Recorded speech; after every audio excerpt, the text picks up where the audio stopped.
If you don't have a lot of time to watch the full video, no problem. Here is the most important thing to remember is to run this irrigation edict as long and as often as you can. This shouldn't even be called irrigation. It should be called the farmer's fucking edict. People don't like to hear it like that because it offends their sense of propriety, but it doesn't matter if it was war, plagues, famine, whatever happened to be in the way of humanity, we fucked our way through it all the way to 2024. Good job, everybody. A round of applause for all the fuckers. Now, I know that could be an offensive term for a lot of our sensitive folks out there, so we'll just call it the irrigation edict. Okay, but you want your farmers irrigating their lands, irrigating their wives, and you just want everybody out there irrigating each other over and over. The more irrigation, the better, because it's going to increase the size of your villages. It's going to increase the amount of goods they give to your towns. It's going to improve the quality of troops that you can recruit from those villages. And it's going to increase the number of militia they have to protect themselves. There are just so many benefits from everybody irrigating. It's hard to describe. So if I could give you one piece of advice, it would be get your loyalty secured and then just get everybody irrigating on each other very quickly, because that is the backbone, really, of humanity in general. But specifically, it's going to get your clan built up and powerful very quickly. So in my fiefs, number one rule is everybody needs to get to irrigating immediately. 2, 3 at a time. I want everybody, just a big pile of irrigation going on everywhere, because that's how empires are forged. And so that's the most important thing. However, if you're wanting a little more of a breakdown on all this stuff, I guess we'll go ahead and do that too. Here we go. First thing I want to say is take the time to go walk around inside your fief. You are missing out on the true greatness of the Bannerlord experience if you don't take a little time to walk around and just appreciate these beautiful pieces of art. I mean, how cool is this? And these are all my people, and me and my clan are going to build this place up till it kicks ass. The first question people always have is it better to get a town or a castle? Truth is, they both have their strengths. Towns will give you way more money. Castles will give you access to high-tier noble troops. And if that's something that's carrying your campaign, having a castle early can actually be really nice. There's a lot that goes into fief management and a lot of details that aren't just apparent by looking at the UI. So I wanted to cover with you what I've learned. I don't know everything, and I still learn things about Bannerlord, even with all the thousands of hours I've spent playing it. But I want to pass along what I do know and make this process as easy and as rewarding as it can be. So you get your first town here, you come in here, and you hit this manage settlement screen, and you get all this shit in front of you. So from the top, these are obviously the shops that are in the town. The best shops to build are ones that use the trade goods that come from the villages. So here we have salt. Here we have sheep, so that's going to be wool, right? And then here we have clay, and that's where that pottery shop is popping off because it's using the clay that comes from this village. One thing to remember about goods coming into a village, and this is why I say towns and castles are important, is because the more food that's coming into your town, the better. But you can see here with Danustica, it's only getting sheep and salt and clay. So there's not a lot of food coming from its primary villages. However, because I also have this castle, or it's controlled by my faction, when you highlight Kara here, you can see, look, trade-bound settlement there, Danustica. So it's taking all this grain from this village to my town. So I'm getting food from this village here. And that's something to remember when it comes to owning a town, is that there are times when owning the town and the castle nearby makes the town more profitable because of the way food and prosperity work. And so these are the directly bound villages to your town, but do remember that castle villages that are close by that are owned by your faction will also bring their goods to your town. Moving in here, settlement tax, that's a percentage of the prosperity that you get, right? So in this case, I get 2311. And then you can see I get an extra 330 right there from this marketplace building, which gives me at level 3 an extra 15% bonus to taxes. So I'm making 2635 a day just off this fief. And you can see the high level of security, that's this stat right here, also increases the amount of revenue you're getting. So having high level security is nice because it gives you a little bit of bonus with that low crime rate. This is how much you're making per day off your settlement, and those are the factors that play into it. Prosperity is just a town's wealth, how prosperous it is. The higher the number, the wealthier the town, the more tax revenue it creates. If you're wanting to make more money off your towns, this is what you're wanting to increase. There's a few ways to increase prosperity, but the key ones are you have buildings here that like aqueducts that are just going to add at level 3 here. You get +1 a day. Plus you can also run this housing edict. And so there you go. You're getting +1 prosperity a day. The big negative with prosperity is that it really pulls from your food, and we'll get into food here in a second. So there's a certain point where your prosperity will get so high that your city will actually begin to starve. You can see right here, I'm at +0.1. That this is ideal though. At some point, you kind of want to peak with prosperity because you don't want to starve your town. One of the things that will drop prosperity the quickest is starvation.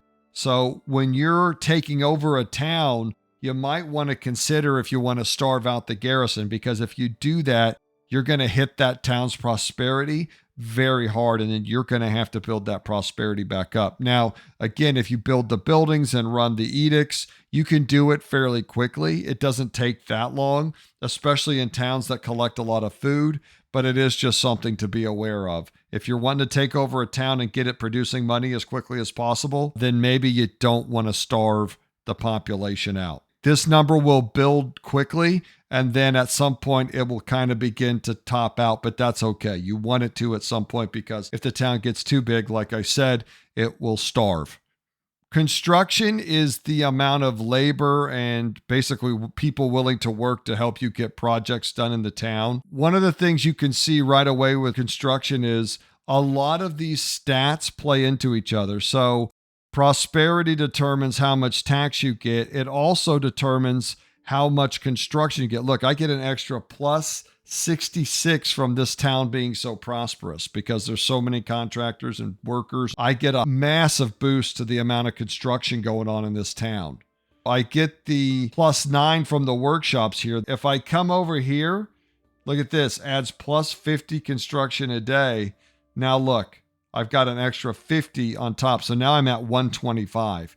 That's a massive increase to how fast you're going to get stuff built. Another thing that plays into construction is loyalty. If a town's below like 50 loyalty, hardly anyone wants to help you get shit done. So you're going to have to increase your loyalty to really get the most construction available. You can always boost and get that extra +50, but if you're wanting to get this high level of construction, you're going to have high loyalty, high prosperity, and boost it. And then that's when you really start knocking things out. It's a nice stat to have, but it can take a while to get to where you're, got this much. And honestly, what's kind of funny is by the time you have this level of prosperity, you've got most of the things built anyway. So it's still nice for wall repairs if you need them, or if your walls happen to get breached and you got to rebuild your fortifications. High construction can help, but just remember the two key things are getting your loyalty up and making sure you have money in your reserve.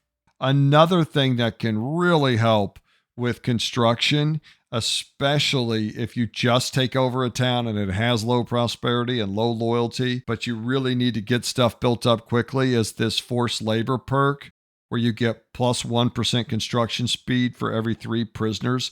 It doesn't take long to get someone's quartermaster up to 200. Even in this case, I'm my own steward, but once mine's kind of maxed out, I can just select another steward and level someone's steward up. And I like to do that with my governors to get up to here, because then you throw them in there. You throw a fat stack of prisoners in that town as well. You can see this town can hold up to 180 prisoners. So that could be upwards of 60% increase on building production time, on top of, remember, these other construction bonuses. So you're talking about being able to get a town up and running very quickly. And the faster you get these buildings up and running, the faster you can really focus on increasing the prosperity. Security is your crime rating, basically. How safe is your town? Prosperity is the big one here that'll really clip your security if you're not careful. As your town gets bigger and more prosperous, crime will increase. I like to kind of have my garrison match my prosperity, kind of cancel out that debuff. You can see right there it's almost equal. And so that keeps that neutral. And then I have bailiffs and serfdom, which are kingdom policies, which add to security. That drift stat at the bottom just represents a cycle of security. You'll get the same drift when it comes to loyalty. There are times when there's more crime or less crime, and it just represents that. Sometimes you're having a few more problems, sometimes there's less problems. And so that number goes up and down. It's pretty low right now, but it'll come back up. And it won't be such a negative impact. So it's no big deal. Even when it's at negative 3.33, you can see I'm just losing one security a day, which sucks, but it'll come back my way and my security will go back up. When it comes to increasing security, your garrison is the best way to do it. Your prosperity is the number one thing that's going to decrease it, but there are governor perks that can really help. Presence, if you put this on the governor, +5 security per day while waiting in town, that is huge. +5 is a ton. Now that you've seen the modifiers, you can see +5 helps a lot. Also, like authority here, 20% security bonus from the town garrison. So those two together would pretty much maximize your security. Nice traits to have on a governor. One of the big things that security helps with is the next stat, which is loyalty. You'll see right there, because I have high security, I'm getting +1 to loyalty.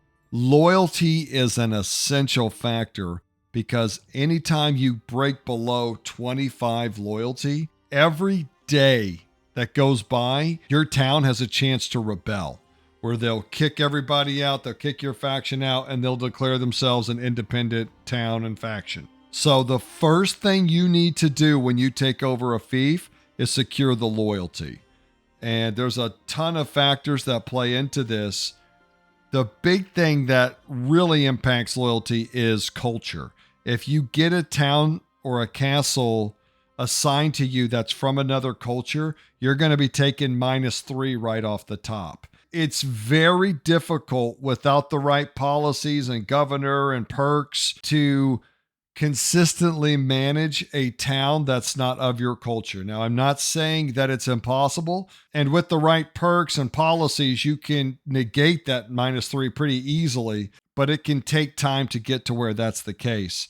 And so if you get a fief that's not of your culture, the first thing you're most certainly going to want to do is just assign a governor of that culture. So if it's an Asarite town, an Asarite governor, Britannia, Britannian governor, and so on. That's going to give you an automatic +1. You can see governor's culture right there. Also, every town has this fairgrounds building, which at level 3 gives you 1.5 loyalty per day. So between the governor and the fairgrounds, that's 2.5 a day in loyalty that you're getting. Another thing you can do is you can come down here and run this festival and games. Now, I click on this, but it doesn't go up. Why? Well, because I'm working on a building. You'll have to cancel the building to make sure that the edict is applying. If I come in here and I start working on something, it's not going to run festival and games. It's going to be working on the garrison barracks. If I need to secure loyalty, make sure you cancel all the building projects. And over here, you'll see in queue, what are we doing? We're running festivals and games until we get this loyalty up. Here's a policy called forgiveness of debts.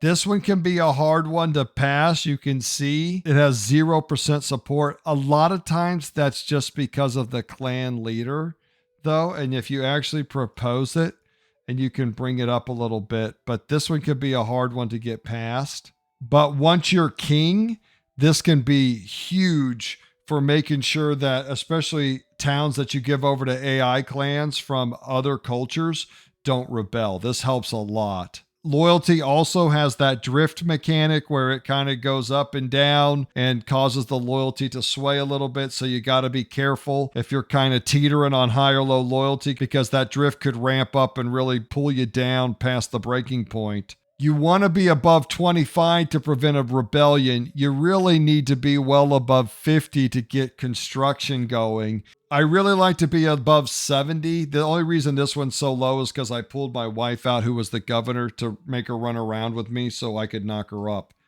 But once I throw her back in here, this will go back up. There's also perks you can get, like right here in leadership at skill level 75. Look, +1 daily loyalty. This is a great trait to have on a governor, especially if you're trying to use towns from another culture. You'd get the governor bonus of 1, you'd get this perk bonus of 1, and then you'd get the fairgrounds building at 1.5. That's going to put you at 3.5 just for throwing that governor in your province, and that's going to completely negate that cultural debuff that you're going to get for not being of the same culture. You throw in some high security on top of that, and maybe even a couple other policies, and you can really get your loyalty up. You might have to run festival and games from time to time if it kind of drops out or you hit those periods where you're in a low drift. But for the most part, that's going to negate most of the negative modifiers to your loyalty. Managing the town's loyalty is very important until you kind of get it under control. And then you really want to focus on just building up the prosperity. The number one factor when it comes to managing a town is food. Okay, the more food you have, the higher your prosperity can go. And you can see where all the food is coming from. It lists the villages. There's the orchards building here that's giving me +18. You can see that.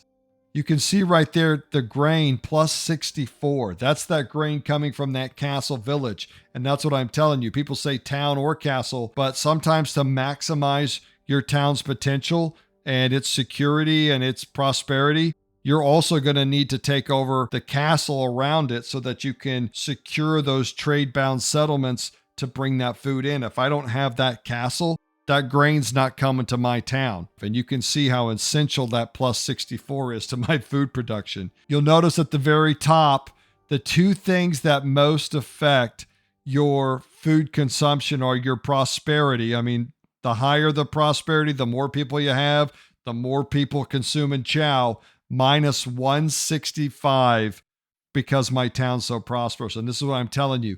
If you drive your prosperity up too high, you're going to start running out of food and your food levels are going to deplete. The more food a town collects, and especially if you can get those towns that have 2 or more grain villages near them, you can really get the prosperity up pretty high. But this is plenty good and this is plenty prosperous. And every town will eventually kind of do what this town's doing, where it kind of caps out where you'll hit this level where it's not really going too high or too low. It just kind of stays right in this area, which is fine. On top of prosperity sucking you dry, you can also see the size of your garrison has a moderate impact. Now, the garrison size in this town is 175, which is way bigger than it probably needs to be. However, you can see that because as my prosperity has gone up, my security gets hit a little bit, right? So I've got -3.3. And at 175 garrison, I'm at +3.41. So I could take out a little bit of the garrison and still cover that prosperity debuff. But you need kind of a big garrison if you're going to not take a big hit to your security when it comes to your prosperity getting really high up there. Also, I actually like having a little bit bigger garrison in this town because the Aserai armies that are pouring out of the desert are, 1,200 plus strong. And so having a few extra troops doesn't necessarily hurt when they do lay siege if I don't want to have to fight them in the field. But your big garrison does chip away at your food. But you can see, even with my 175 garrison, it's only -8, whereas prosperity is the real hit right there. And that's why towns that have their own, like the town has a food source, grain, fish, or whatever, or some of them get grain and fish, you are setting pretty in those towns. That's not mandatory. Okay. I'm making these towns work just fine, but it's just something to be aware of. It is nice to have towns, if you can pick, that have a nice food supply. So that's just something to be aware of when it comes to food. Militia, this is just the amount of citizens that are going to help you fight. There's a bunch of factors that play into this. The battalions actually get +1 militia just as a cultural bonus, which is why if you ever go to siege the battalion towns, they got 400, 500, 600 motherfuckers in there looking to help out. It's a disaster. And look, they're not great, but they help. And if nothing else, they help absorb damage. There's an edict down here, train militia. This will give you a +3 increase. There's perks you could put on your governor that help increase the militia rate. You can see prosperity plays into your militia production. The retired debuff right there, the bigger a town gets, the larger the older population gets. So that will increase as your town increases to kind of keep your militia balanced out, because obviously some people were in your militia and then they kind of got old and now they're out of it. And so this kind of accounts for that. Your entire population can't be militia. And it's just a debuff that grows the bigger the town gets. But you can see the more prosperous it is, it increases, but also that debuff increases. So it kind of balances each other out. And then if you run edicts, there's policies, there's governor perks that all can feed into building up more militia. One of the most powerful perks when it comes to militia is if you can get this on your governor, where 20% chance of militias to spawn as elite troops. You think about 1 in 5 out of 360, that could be a fair amount of elite troops. If you get into those battalion militias where it's 400, 500, 600, you're talking about a lot of extra elite troops spawning in that battle. And they're just converted once the siege starts. And then once the siege is over, they go back to being militia. This costs you nothing to have an extra 400 people helping you in the battle. And these guys will man siege engines, they'll soak up arrows, and they're not great at fighting, but if you can take out siege engines and stuff, they'll do their part. They'll sit there, they'll bog down the enemy until your elite troops can drop them. Or they'll bog them up while your archers pour into them. I mean, they do their part. And if you get the right perks and you boost them up enough, they can be even more helpful. And so that's your militia. They're just citizens ready to help you defend the town should they need to be called on. And then Garrison, of course, is just the troops that you've placed in to defend the keep. Go to keep, manage Garrison, and here it is. I got 75 Legionnaires, and I've got some Palatine Guard. I've pretty much dumped all my high-level archers. I got a little spread of archers here. So I've got 100 archers and 75 Legionnaires. They should do a good job. Now remember, those troops that aren't leveled up all the way will level because they'll get 3 XP a day just for being in the garrison. There's also governor perks like Raise the Meek. I mean, this is the first one in the leadership tree. An extra +3 experience per day. So between the training post and this perk, you're getting +6 experience a day to each troop in the garrison. You can level up troops just by them being in your garrison, which is nice because not only does it get your garrison to be a higher level of troops, but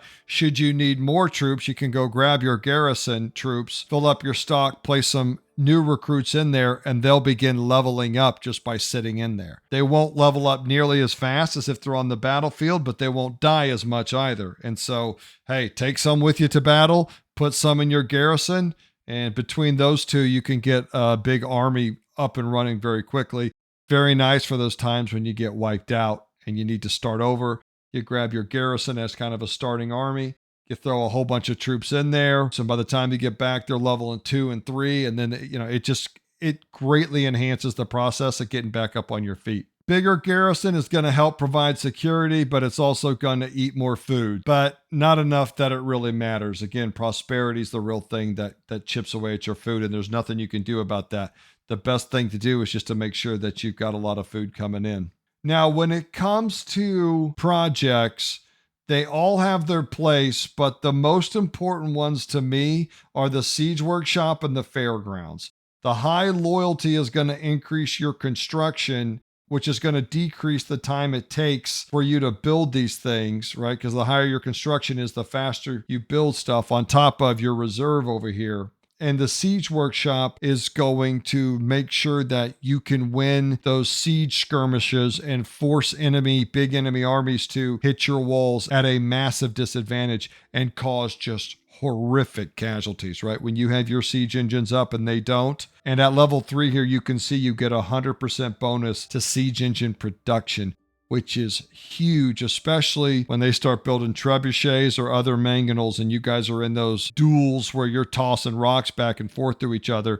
Your siege engines are occasionally going to get knocked out. Getting another one back up and running is essential to not letting your walls get knocked down and your fief get taken, right? None of the rest of this shit matters if they can knock your walls down and just march right into your town. So them not being able to do that is the number one priority, which is why after I get my loyalty stabilized and my food, and the best way to stabilize the food situation is just to dump all the extra food you have in there until you can build the orchards. But remember, even at level 3, the orchards are plus 18, and you can see that's not a lot. That's not a ton of food. It helps and it's nice to have. It's definitely one you want to get up sooner rather than later, but plus 18, you can just dump food into your town and get more than that. But the most important thing by far is siege workshop. Sometimes you get some bad RNG if they start building trebs and shit like that. But for the most part,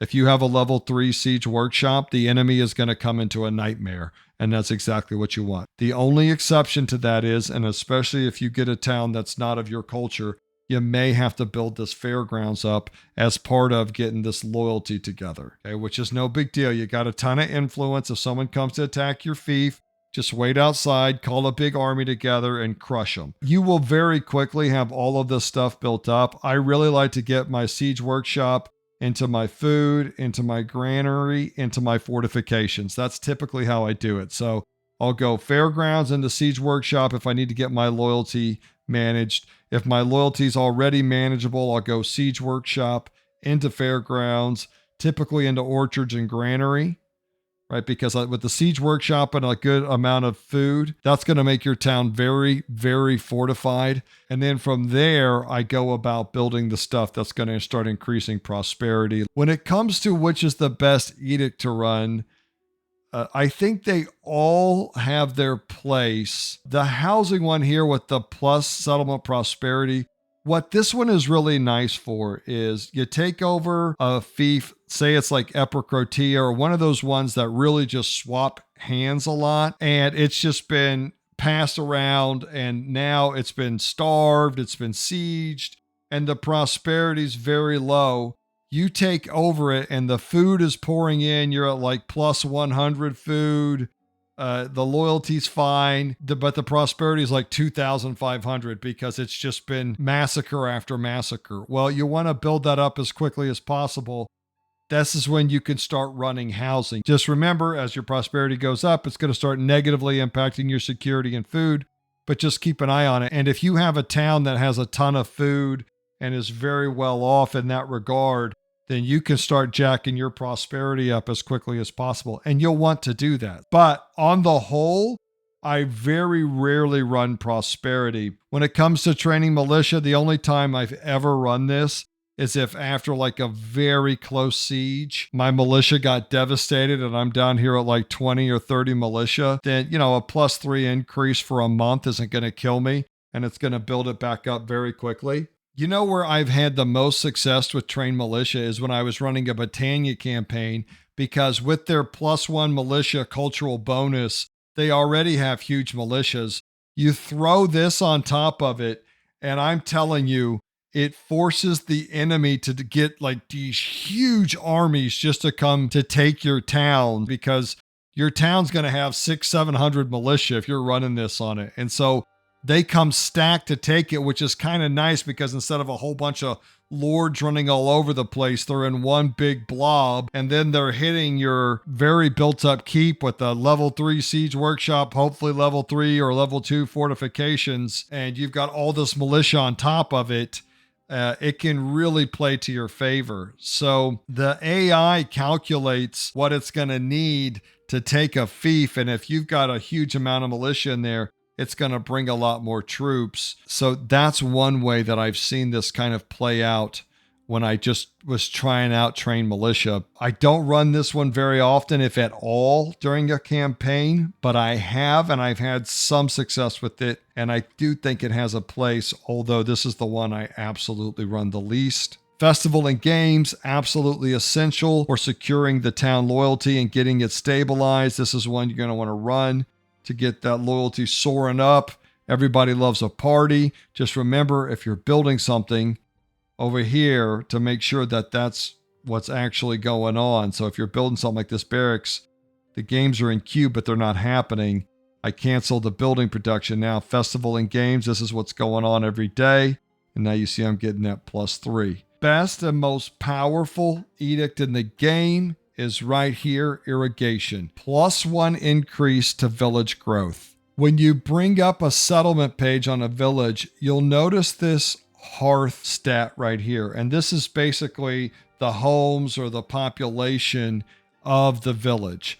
397, right? And you can see that I'm running that irrigation bonus right there is +1. So every day it's going up. Getting your hearth up is going to increase the amount of food and supplies that your town gets. It's going to increase the quality of troops you can draw from the village.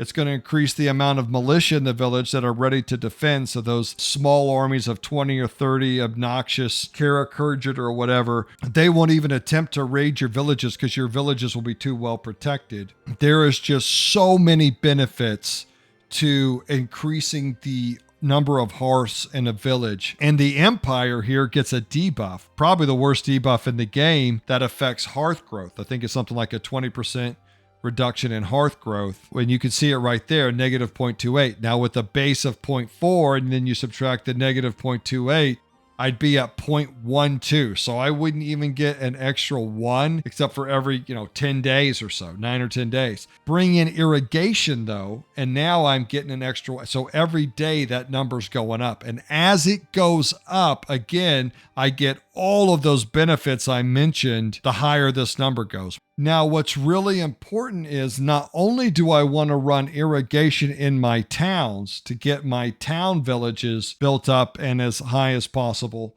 I also want to do it for my castle villages as well. If my whole kingdom is running irrigation and all of my villages are getting bigger and better and they're delivering more goods and stuff, it's just a massive increase to your nation's wealth, its food supply, its troop supply. I don't even think it's a question. Irrigation is by far the best edict to run. I mean, a little more money from a few more prosperity is not even going to touch what having high hearth level in your villages is going to do for you.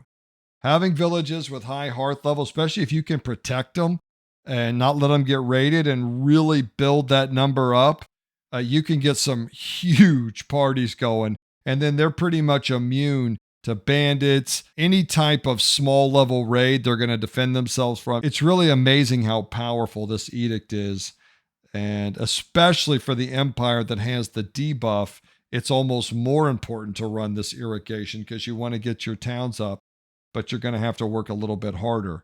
All of these have their place, but I'm running irrigation as soon as I can and as often as I can. If I need to come in here and run festival every once in a while to kick my loyalty back up, or I got to juggle it for a season until I can get some policies and a governor and all that and get them leveled up and perked up so that they can manage the town without me having to run festival and games, fine. But as soon as I can and as often as I can, I'm running irrigation. It's hard to cover this quickly and thoroughly, but I tried to find a balance. I hope this clears up a lot of fief management for you all and gives you some insight into my ideas and thoughts on the process. And now that you know how to run a kingdom, I think it's a great time for you to start considering becoming a king. Oklahoma out.